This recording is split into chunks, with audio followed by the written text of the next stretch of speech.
You're listening to Civic Media. You can tune into any of our live shows on any radio station across the state with the Civic Media app. Find us in your phone's app store and listen anytime, anywhere. Good morning. Welcome back to Matt and Air on Air on the Civic Media Radio Network. My name is Greg Bach, sitting in for Jane Matnair, who is currently vacating, relaxing, and enjoying life as she deserves to do so. She'll be back in a few days. But before that happens, you got me in the big chair, and we have a lot of great show ahead of you. At 10:20, we have, actually 10:22, I should say.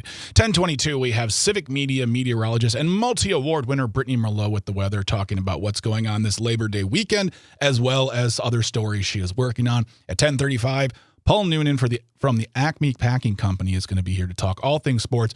Quell my nerves about the Brewers. I know, there's nothing to be nervous about, but I'm a Brewers fan. I'm born nervous. Also talking about the Packers because preseason is done. We're getting ready for the new season. And then, of course, at 10:52, the segment that Calvin loves to research. This shouldn't be a thing. Today it is the Dark Knight Rises from Bed edition. You really want to listen to this one. It's heartwarming as well as got a visual component that is hilarious. So 10:52 is This Shouldn't Be a Thing with that wonderful ending to the show. Before we're getting closer and closer to the weekend, Cal, are you getting excited about Labor Day weekend? I'm absolutely bursting at the seams with excitement, Greg. Folks, if you don't know our show by now, that's Sweet Cal B on the buttons, the dials, the ones and the twos, and that is literally his bursting at the seams voice. That's what he sounds like when he is bursting with joy and bursting with fruit flavor. So, yeah. Are you doing anything special?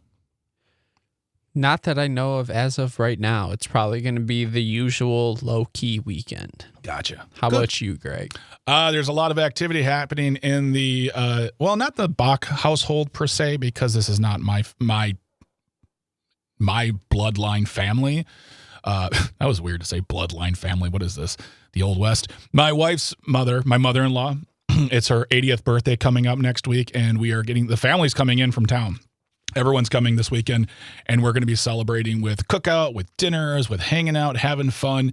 So there's going to be a lot going on, but it'll be fun. It'll be a good time. And then I believe Monday we'll all be off recovering, maybe going to a Brewers game. I don't know yet. But, that's going to be my Labor Day weekend. I'd love to hear what's going on with you for Labor Day this weekend. We could talk more about that also tomorrow because it's Friday. Today's Thursday. I feel like today's Friday, Calvin. It just feels like today's Friday. I don't know if it's because I'm just very vibrant and happy to be alive today, but it just feels like Friday. But we'd love to hear about what's going on for you this weekend. If you want to know what's going on today on Civic Media, there's a lot happening. After us from 11 to 2 is Tom Hartman bringing us some great information, great news, great songs. A lot of songs happening on the Tom Hartman Show. And then at 2 p.m. is the Todd Alba Show. Todd is looking at the headlines of the day and starts to preview the 2025 Wisconsin Badgers football season. And Bradley Ewing who is a former Badger and NFL player, will possibly be on the show as well. So you guys tune in to the Todd Alba Show to see if Bradley's there, but it's going to be a great time. Maggie Dawn's on from 4 to 6. She's talking about economy from a labor perspective. That I think is a very, very important discussion, not just because it's Labor Day, but because of those economic indicators. And then she is joined by Heidi Scherholtz from the Economic Policy Institute. Her show is packed. Oh, my goodness.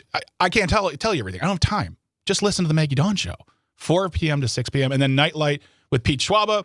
Pete is back in town, and he is talking to Dan Marcus, who is the WGBW station manager and morning host. They're going to chat about Green Bay, and Green Bay morning host Emerson Lehman joins at 7:20. I mean, my gosh, I don't think I'm doing anything tonight, Kelvin. I'm just going to listen to Civic Media. Is that okay with you? I'm not going to prep for tomorrow tonight. I'm going to do it tomorrow because I got to listen to all these shows. They're amazing. That works for me, Greg. No skin off my nose. Okay. Glad I have both your endorsement and permission. But yeah, all those shows are great. And after Pete's done, there are still wonderful shows. There's Rational Revolution. There's Native Roots Radio. Civic Media has everything you need. Not only that, but great music as well. And you can access that by getting the Civic Media app in your life. It is absolutely free. Download it from the Apple or Google Play Store, put it on your device, and you can listen to us anywhere in the world. And when I say anywhere in the world, Kelvin, I mean it. We have gotten text messages from Germany, from Vienna, from New Zealand, from all over telling us that they're taking that time out of their day to listen to us, and we 1,000% appreciate it. So you can always take us on the go, listen to the talk stations, listen to music, but doing that by getting the Civic Media app in your life. I want to talk about this really quick. This came across my email this morning. Unfortunately, we couldn't make it work with a guest. It was very last minute, but that's just how it works sometimes. If you live in the La Crosse area, and you have time at noon, this is happening at noon today in La Crosse at Copeland Park. There is going to be a protest held by the La Crosse County Dems. They are protesting Vice President J.D. Vance's visit to La Crosse. Just coming from the press release that was given to us. Thank you, Haley King.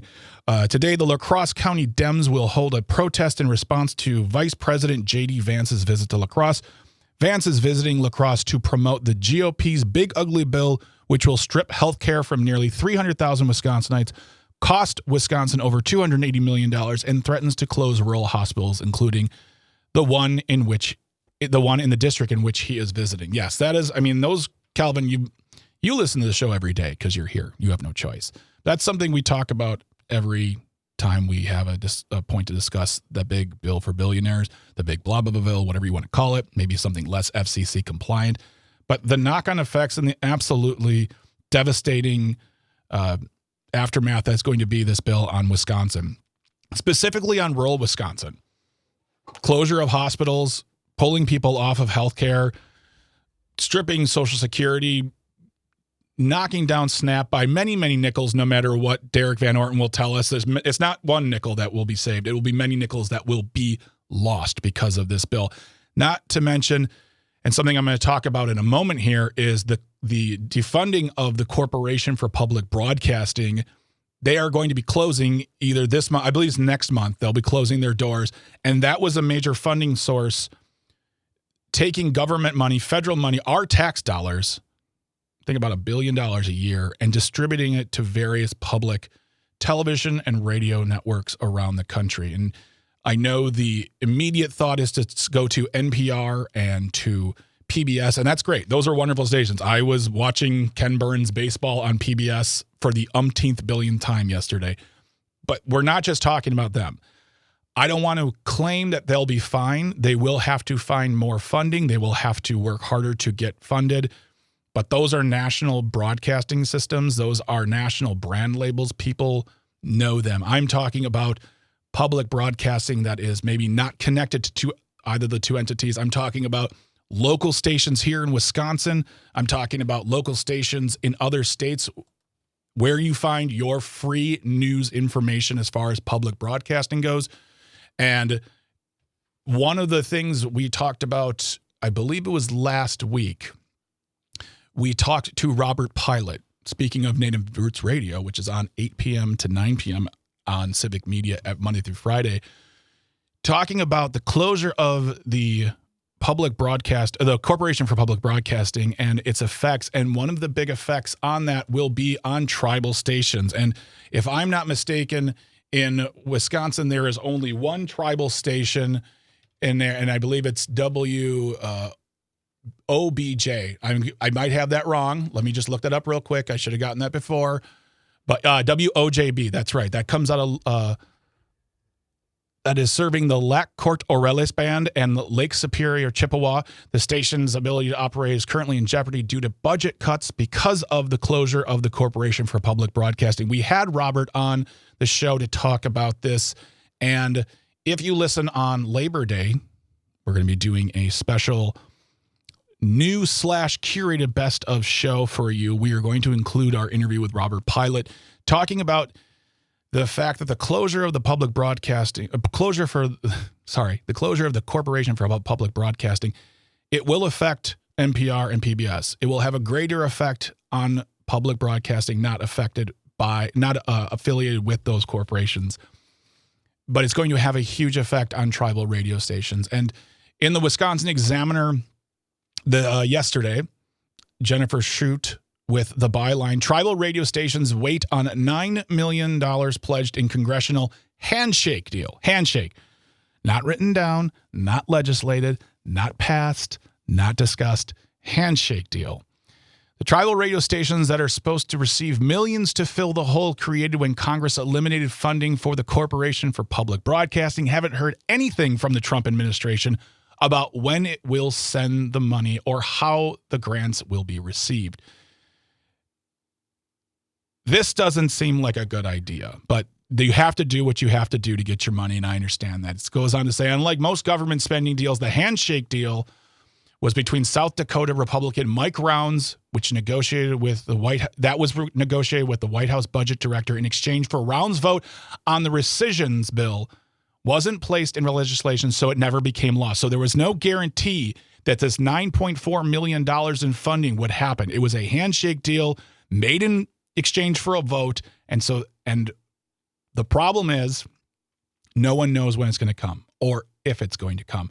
Loris Taylor is the president and CEO of Native Public Media, who, by the way, I reached out to this morning to see if she or someone from Native Public Media would come to the show.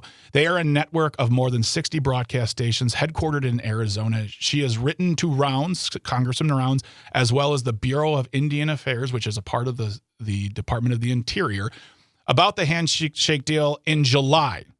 Calvin, we're headed steer clear towards September, and she has not heard back from anyone. She says, I can't place my expectations on something that hasn't been concretely shared with the stations. And so all I can say is that our expectations are to raise money for the stations to make sure they have operational dollars for fiscal year 2026. And that's exactly what we're placing our focus upon. That is from Loris Taylor, who is the president and CEO of Native Public Media. And I'm telling all of you this because I want you to reach out to your representatives. Now, it's not Mike Rounds. He does not represent us. That is South Dakota. But you can talk to your representatives by going to myvote.wi.gov. Tell them how important it is that public broadcasting stay funded, stay available, because it has effects. Not having this information has effects in the communities, especially the rural communities, especially in tribal communities. It's important to have the funding for this.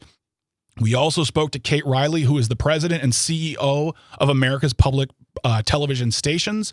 She talked to us about this and said that this is not a right-left thing. This is about funding the broadcasting that gets to the people. This is not about profit. This is not about glitz and glamour. This is not about the 24-hour news networks. This is about giving people in their communities the news they need, including things like the weather. Giving them information that allows them to prepare for emergency services or prepare for emergencies through these services are being cut, possibly not funded, and that is a problem. So if you want to find out more, if you want to do this, go to civicmedia.us/shows. I'll put this information in the show notes. You can find out more about how we can help out by raising our voices to the people who are our voices in Congress and in Madison. myvote.wi.gov for more information, as well as who represents you. Go there. Speak up, speak out. It is your right. You are listening to the Civic Media Radio Network. We're going to be talking to Civic Media meteorologist Brittany Merlot. On the other side, we're going to grab some water. Stay hydrated. Stay awesome. You're listening to Matt and Air on Air. Stay close. You're listening to Civic Media. Stay up to date on the latest news and information for your local community and Wisconsin by signing up for our free email newsletter. Visit civicmedia.us/email to get started. Good morning. Welcome back to Matt and Air on Air. My name is Greg Bach, filling in for Jane Matt and Air, who is resting, relaxing, vacating deservedly, and she sent me a text 38 seconds ago. I still miss and love all of you. See, she's staying in touch. It's great. It's wonderful. And we're happy to have you here, returning back to the show to us. If you want to get in touch, call or text. The number is the same, 855-752-4842, 855-75-CIVIC, or leave a comment on the live stream. We are on Facebook, YouTube, and what we in this house still call Twitter. You can also download the Civic Media app and get in touch, because if you download that app, get it on your phone or your device, you can call, you can text, you can leave a voice note too. And guess what, Calvin? They don't even have to leave a voice note if they like us, because we've gotten plenty of voice notes telling us how wonderfully wrong we are. And I love it. I listen to them. They make me happy. They help me go to sleep. It's like ASMR, but for haters. So get the Civic Media app, text us, call us, do what you'd like. We'd love to hear from you. We love your support. Speaking of lovely support, wonderful people, award-winning individuals, It is 10:22 or 10:23 now. I've been talking a lot, which means it's Thursday and it's time for Weather and Wine with Brittany Merlot. Hello, Brittany. Welcome back. How are you, my friend? Hey, Greg. I'm doing pretty good. Not too much whining about the weather these days. Oh, yeah. Okay. I know you're an award winner, and I know that you deserve. I should, I've been told by your writer here. Let me get your writer here. It says, don't look Brittany directly in the eyes. Don't ever call her Brittany on the air. Refer to her as the award-winning meteorologist, Brittany the Merlot. But I want to start here. It was like 1,000 degrees on a Monday, and then Tuesday it's 58 degrees. What's up? Oh, yeah. Well, fall's here. Didn't you know? Got here early. So we have to deal with it now. What animal do we look at for that one? I know for the groundhog, that's spring, but what is it like, like a I don't know, a weasel or a ferret? There needs to be one. I don't know. If there is one, let me know. I will monitor it as well. Okay. All right. Well, I mean, it was nice to open the windows up. It actually helped with sleeping. It helped with just, air conditioning is nice, but there is something to be said about cool, fresh air running through the house and just kind of invigorating the vibe. But yeah, so I mean, that's where we're heading, right? Are we there, or is it about seeing maybe some hotter temperatures coming down the road? So I was looking at the extended forecast. Now, as we go into this weekend, Labor Day weekend, we are going to warm things up by Sunday and Monday, feeling more muggy, a bit more summery out there. I mean, upper 70s, low 80s are still going to be hit. But then we do have another system moving in, another cold front on Wednesday next week, which is going to push us right back down again. So as we go into next weekend, it looks below average still. And of course, NOAA and the outlook for the extended forecast is still putting us below average. Mm-hmm. Plus, the La Nina watch that I was talking about last week still out. So, I mean, I think fall might just be here earlier, but I am still seeing 80-degree temperatures sneaking in. I do not see 90s in the future. Okay. But, I mean, we have seen 90 degrees sneak in November before. Anything can happen. Oh no! It's Wisconsin.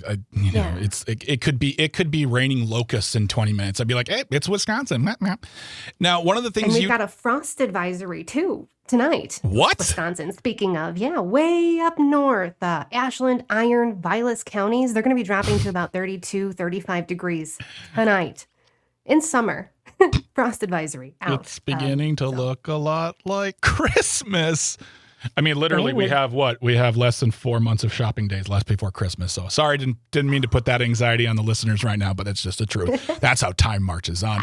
One of the things you wanted to also talk about, and I just want to get this correct in the verbiage, you said big waves on the lake and rip currents. Yes. Okay. So I love tracking the waves on the Great Lakes. And right now they are rocking. I mean, we're looking at 7-8 foot waves in the middle of the lake, and those currents are getting pretty strong by the coasts. So stay away from the water if you can today. Mm-hmm. Big waves.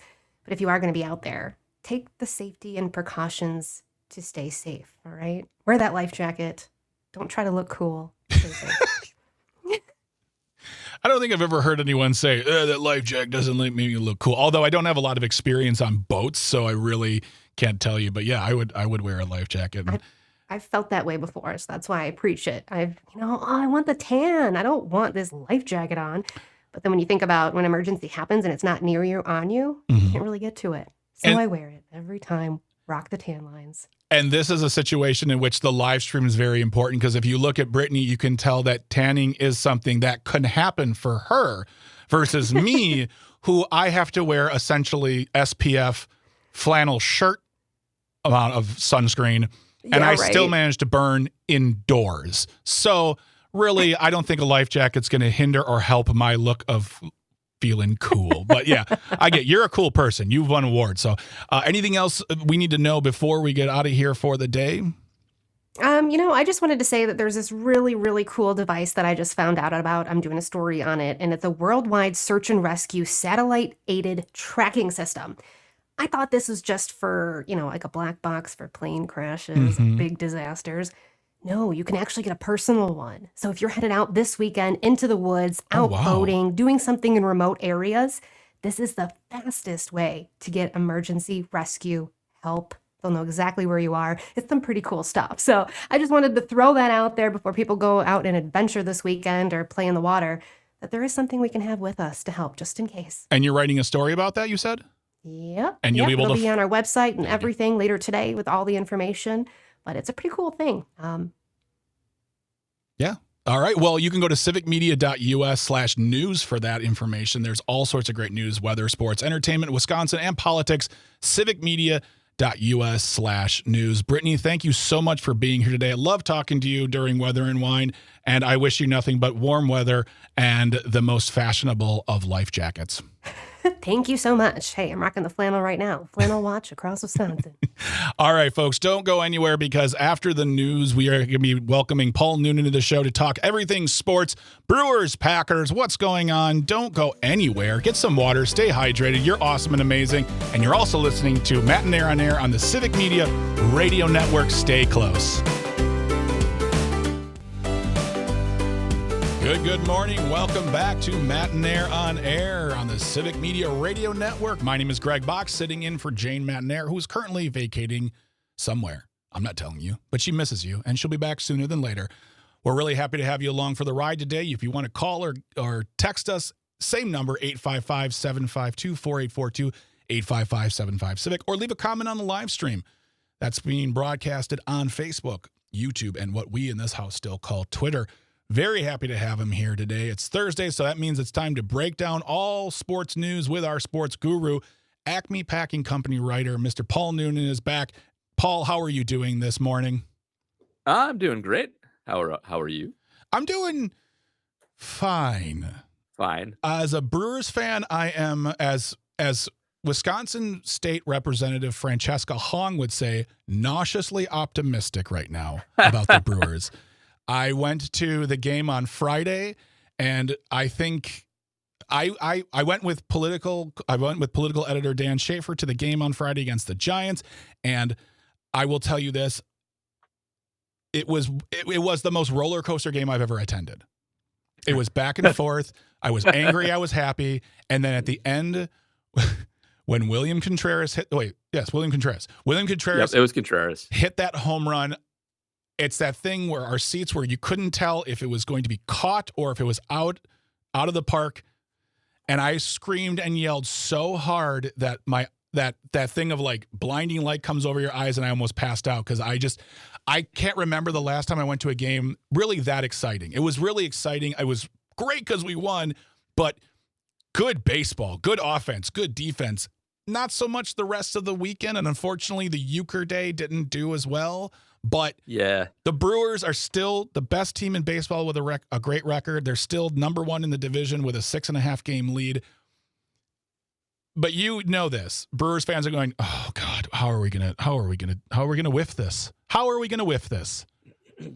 I don't think they're gonna whiff it, but they definitely have more headwinds now than they had a couple weeks ago. And they have done a good job to play good baseball and at least capitalize on what other teams do poorly. Arizona, by the way, is the third highest scoring team in baseball. So the Brewers have given up quite a few runs to them. Good. Yesterday, the pitching did well, but Joey Ortiz is injured and is hopefully going to be ready for the playoffs. And Andrew Monasterio has done well so far, but Ortiz, especially with the bat, but Ortiz is like the best defensive shortstop in baseball. So that's a hit. Okay. And I feel like this happens to the Brewers every year around this time, but Trevor McGill is hurt. He is on the IL. He has a flexor tendon strain. McGill's comments make it sound like it's not going to be that bad, which hopefully is the case. But it's never good to lose your closer going into the last month of the season. We have Devin Williams punching walls. We have Josh Hader getting hurt and traded. Like, it'd be nice if they just had this remain healthy. It's worth noting McGill has actually been touched up a little bit going into this. So I think it's been probably bugging him for a little bit. Hopefully they get him right. Nope. The good news, of course, is the Brewers have a just good pipeline of pitchers. Abner Uribe will step into the closer role and probably be fine. That Shelby Miller acquisition at the deadline is looking really important right now. And they did pick up Eric Fetty, who is just an out there free agent. Hopefully they can turn him in. So a few years ago, Eric Fetty actually had a really good year for the for the terrible White Sox team. He was the best player on the worst White Sox team of all time that last year. And actually, their trade deadline, their big move to get some prospects, they moved Betty, but he's been terrible since then. He has like a 5.6 ERA. Hopefully, the Brewers pitching lab sees something in him and they can turn him into a long man or something like that. But they'll be able to weather McGill fine. But also worth noting that Quinn Priester was supposed to start yesterday, and he didn't. He has what Pat Murphy referred to as, quote, a wrist thing, unquote. God, I love Pat Murphy's descriptions. And, they didn't put him on the IL, so he's he's probably okay. But their pitching depth is being tested a little bit. So for all you pessimists out there, that's the kind of thing that might jump up and get them. But they are just really deep pitching wise, and they can probably weather the storm. Like the worst Brewer bullpen guys are like Grant Anderson, and he's got like a sub-3 ERA. So we should be fine. Okay. But, they're banged up. They're more banged up than they have been for quite a while. Fortunately, the Cubs lost last night. So, fortunately, when everybody doing their part to chip in and keep us with a 6.5 game lead. Yeah. Fortunately for me, I'm always happy when they lose. But that's just me. I have no ill will. Just saying, please keep losing the Cubs. So I want to. Okay. So and for me, you and J.R. Radcliffe have done a great job for me as a Brewers fan to keep my feet grounded in reality, and that this isn't like other winning streaks, quote unquote. This is positive playing through good planning, and losses are going to happen. And that's just, 162 games. That's what's going to happen. There's no getting around. If you won 162 games in a row, I don't know what would go. That's a deal with the devil. We You'd don't be talk. cheating. Yeah, be cheating. That's a deal with the devil. Yeah. We're not the Astros. That's right. I said it. 2017. Never forget. But I wanted to talk to you really quick, Paul, because you brought this up before, and we're always talking about a lot in sports. And I wanted to break something down really quick with you because this is something that's kind of always escaped my brain as a baseball fan. But please explain to me what run differentials are and how important they are, because I know that you and JR and other friends of mine who really know baseball talk about this, get excited about it. And by the way, if you're just joining us on Matt and Air on Air, we're talking to Paul Noonan, who's one of our sports gurus. He's a writer for the Acme Packing Company, and he is going to talk a little bit in the wonkier world of baseball. So discuss run differentials. All right. So one of the things I do for football and baseball, like my sports job, is search out what is luck and what is not, and what is likely to kind of crash back down to earth one way or the other, or ascend up to earth. And so one of the crazy things about baseball is that if you want to predict how a team is going to do going forward, their wins and losses aren't as accurate in doing so as their runs scored and runs against. Basically, runs scored and against predict your future wins and losses better than wins and losses do. And so you can kind of tell if a team is a little bit fraudulent or playing under what they should by looking at where their record should be based on their runs scored and runs against versus the win-loss record. And this is actually pretty old now, but there's a couple of different ways to do it. But the fun old basic one is actually called Pythagorean record. Oh boy! And, so the reason it's called Pythagorean record is that the formula to calculate it actually looks very similar to the Pythagorean theorem: a squared plus b squared equals c squared on a right triangle. It's not the exact same, but it's similar, and it got that name. And just by using this formula and runs scored and runs against, you can see what a team should have done to this point, which is also what they're likely to do going forward. But the Brewers, by the way, have scored 684 runs and allowed 523. They are currently 83-51, and their Pythagorean record is also 83-51. So they have been exactly what they should be. But every year there are some teams that are definitely playing over their heads quite a bit. If memory serves, the Blue Jays are right now. Let me just pull up the West really quick.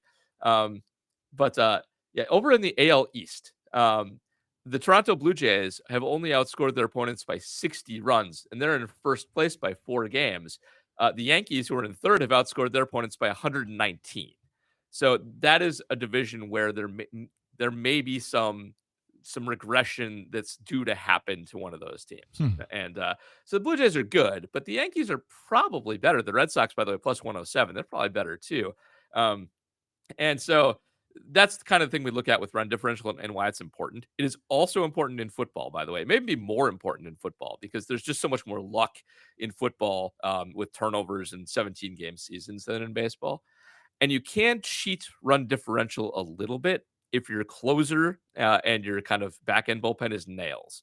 Because one of the ways you can cheat it is by winning more one-run games than you kind of should. Mhm. And if your closer is truly excellent, you can kind of pull that off. And the Brewers have been good at that too. But yeah, there's a lot of baseball stats like this. There's a stat called FIP. I forgot whatever. It projects ERA going forward better than ERA. So like if a pitcher has a good FIP and a bad ERA, they're likely to pitch better in the future than they have in the recent past. So there's a bunch of things like that we look at. This sounds like fortune-telling madness to me. Like you guys are like it's like predictors of the future. It's like that's that. I mean, I'm not going to doubt it because you guys have been using these formulas and these stats for years. But this is mind blowing to me. And what it sounds like is just because it kind of breaks the notion too that just because you score a lot of runs doesn't mean you're actually going to be in first place. It just means you've scored a lot of runs because that's pretty much it. I mean, there's a lot of luck that goes into all sports, even a sport like baseball with a big sample size. And like you can do your best, but even over the course of 3/4 of a season, there's still going to be a huge amount of luck that's involved. There is, I won't go into this in too much detail, but there's another baseball concept called cluster luck, which looks at essentially how your hits. I know it's fun. okay. How your hits line up. So basically, think about it like this: if you hit 3 singles in a row, you're likely to score at least 1 run in that scenario. If you hit a single, then there's an out, then a single, then an out, and then and you get another out and the inning ends. Then you get another single. You get to score no runs. If your singles basically are spaced incorrectly, you won't score as much. And the spacing of your hits is pretty random. And so if you actually look at that, and like it's actually one of the causes of kind of your Pythagorean being low sometimes. But if your hits are all crunched together in a good way, you'll score more runs than you should. The Brewers have actually had a fair amount of cluster luck this year. They're good at stringing singles together. That is something that can unwind itself over time. I do think there's a lot working for the Brewers. Just they're so fast. They have all those infield singles that aren't luck; those are earned because the team is just wheels, except for Contreras and Andrew Vaughn. But that's something that can come back to bite teams too, and the cause of a lot of luck. In like a minute and a half we have left, is there anything to report on the Packers? You said before it's kind of smooth moving ahead. We got the season starting. Anything you want to specifically talk on before we get out of here? So no big surprises on the Packers. Their roster's pretty well set. No big surprise cuts. They've had quite a few injuries that they've been able to stash people away for a little bit too. Like Jaden Reed's been in a boot and has a Jones fracture apparently. The main thing with the Packers is they are kind of banged up. They're likely to go into week 1 missing. I'm guessing at least Jaden Reed. We'll see. Maybe he'll get himself on the field, but a little bit undermanned at receiver and a little bit undermanned at offensive line. Fortunately, they are deep there. I will leave you with one. We have it against the Lions, but one Vikings thing since we're talking about luck. The Vikings went 9-2 last year in 1-score games. Mm-hmm. That is a statistic that usually crushes you horribly the next season. 1-score games in the NFL are coin flips for all teams, no matter how good your quarterback is or anything like that. That being 7 points or under. Teams that exceed that by more than 7 games almost always come back to 500 or below next year. So you can knock 4 or 5 wins off the Vikings from last year right away. Remember, they went like 13-4 last year. They were kind of frauds. So they're the biggest frauds. That'll be fun. Well, we'll find out more in the coming weeks of the NFL season as we see as it gets ramped up with the Packers and all other teams we don't like. But for now, Paul Noonan has been our guest. He's here every other Thursday. Paul, thank you so much for everything. Love hearing from you. Love learning from you. Have a great Labor Day weekend. Thanks. You guys too. Stay close because after we get some water and stay hydrated, get a snack, we're going to be talking This Shouldn't Be a Thing, The Dark Knight Rises from Bed edition. You're listening to Civic Media Radio Network. Matt and Air on Air. Stay close. Stay tuned. You're listening to Civic Media. Find the latest news, information, and archives of all your favorite shows on the Civic Media website, civicmedia.us. Good morning. Welcome back to Matt and Air on Air on the Civic Media Radio Network. My name is Greg Bach, sitting in for Jane Matt and Air, who is currently vacating, but will be returning before you know it. She misses and loves you all. If you want to get in touch with us, call or text. It's the same number, 855-752-4842. Leave a comment on the live stream if you'd like. We are on Facebook, YouTube, and what we still in this house call Twitter. Before we get going into our Tisbat of the day, I just want to share for you on the text line. If you want, we love seeing the text come through. We appreciate it. I got a rather fiery, feisty text coming in from Mr. Chris Casper in Madison, who says, quote, let's see here. Sorry, he has a problem with the Vikings record that was told to us by Paul Noonan earlier. Thank you again for Paul Noonan being here. He is at the Acme Packing Company. You can read his writings there. Chris writes, the Vikings were 14-3 last year, not 13-4. Skull. I don't know. I guess that's him shaking his fist at the wind, raising it up in the air, saying, but we'll see what happens. According to Mr. Noonan, it's probably more like 7-5 or 7 and whatever football does. But we'll see more in the coming weeks with football going on. Thank you for reaching out to us, Mr. Chris in Madison. Always love hearing from you. Folks, as we said earlier before, if you would like to stick around, we'd love for that because we got great programming coming on. After us is going to be Tom Hartman from 11 to 2, and then Todd Alba from 2 to 4, Maggie Don from 4 to 6, and then Pete Schwaba from 6 to 8. And then a wonderful programming after that, Native Roots Radio, Rational Revolution. Civic Media has everything you need, whether it's news, whether it's talk, whether it's music. You can all find that at civicmedia.us. And this is another reminder.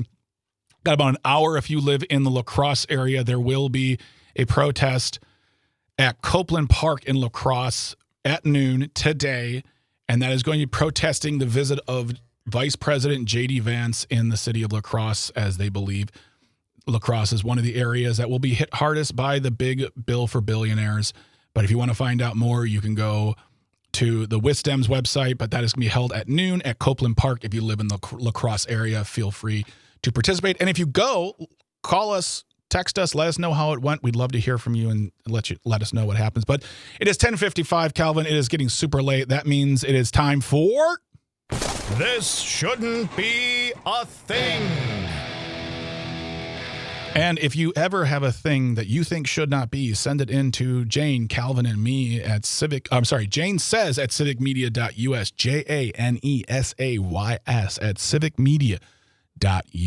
Today's This Shouldn't Be a Thing. Today's Tisback comes by way of Florida. Calvin found this. I'm going to say it's WINK or Wink. Lauren Halperd is the reporter. Alexandra Igo and Nicholas Carson are the writers of this. This is an amazing, amazing, amazing title. Man wearing Batman-clad pajamas thwarts robbery attempts in Cape Coral neighborhood. You heard that right.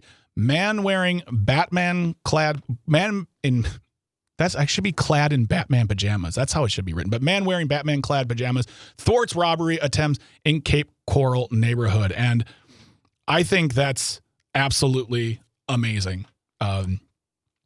What happened was a Cape Coral resident dressed in Batman pajamas helped thwart a burglary in his neighborhood. The incident occurred just after 2 a.m.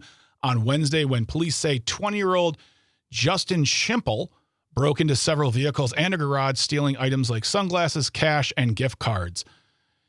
Kyle Myvet is the neighbor who intervened. He said, "I knew for some reason I should have worn that particular outfit."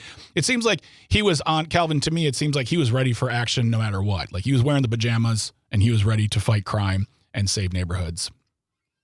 The Dark Knight never sleeps, Greg. The Dark Knight never sleeps. Or at least he's comfy when he takes a nap. Because if you go to the link, which will be on the live stream, it will be on the show notes, you're going to see a picture of Mr. Myvet in his pajamas. And they're not like, they look like a Batman outfit. They look like, hey, let's take the Batman outfit, make it in fabric, and sell it to adults. I would wear one. I would really fight hard not to try to fight crime in my neighborhood. But he goes on to say, "I just grabbed him by the shirt and then by his wrist, and I just told him, hey, it's in your best interest to sit down and comply." In the light of integrity, it's not in me to just stand there and be a coward when I see something that needs to be done.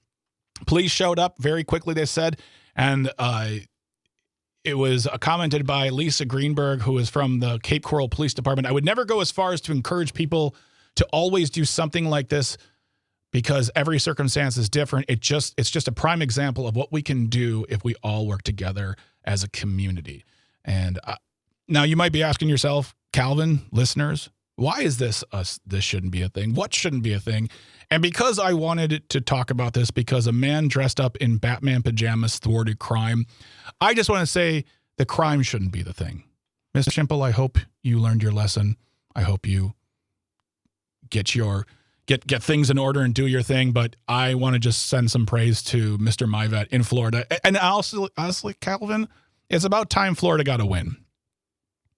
Yeah, it's rare that the Florida man could be a positive, but in this one, this Florida man did a good thing. This Florida man did a great thing, I would say. And we say thank you, Mr. Myvet, and thank you for protecting your community. And we will send the light up into the sky if we ever need you again. But for now, that wraps up another edition of This Shouldn't Be a Thing. I would love and I would like, and I'm going to thank Calvin. I'm going to thank our engineers, and I'm going to thank our traffic department for making everything go smoothly. Without you, as Jane says, nothing works at all. And I want to thank the callers, the texters, the listeners, everyone who's participated, everyone who's just putting their ear to the radio, giving us your time. Without you, there is no us, and we appreciate you. We're going to have a great show tomorrow. We have Angela Lang as our co-host. We have Dan Schaefer with Recombobulating the News. It's going to be a fun show before the holiday weekend, so stay close. Got lots of great programming after us. Don't go anywhere. You're listening to the Civic Media Radio Network and Matt and Air on Air. Have a lovely day. You are amazing. Let no one tell you differently. Stay hydrated. Stay awesome. Have a good day.